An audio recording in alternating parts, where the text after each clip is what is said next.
Balık tutup yürüsem, bulut örlep asmanga, yarım nazar salsangçu, mendek bekti kaşkanga. Eller şuncha yağışaydı, sizge koşak katqanga.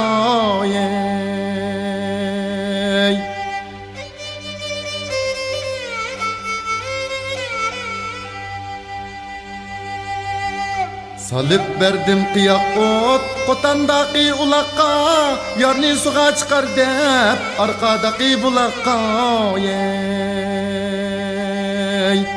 Saklasam yar çıkmadı, taho çıktı kondakka.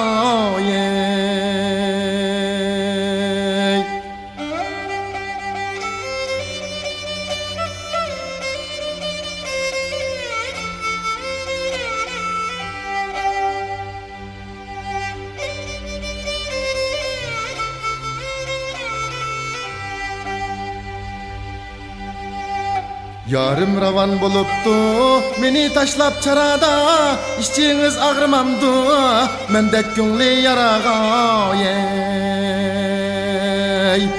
Emdi kaçan yetersen, men garipnin halıga.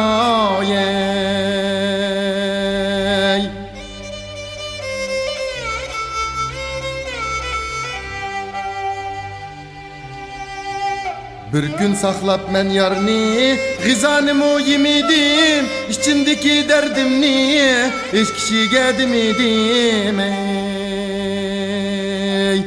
Kaçan gelisen yarim, kilerini bilmedim.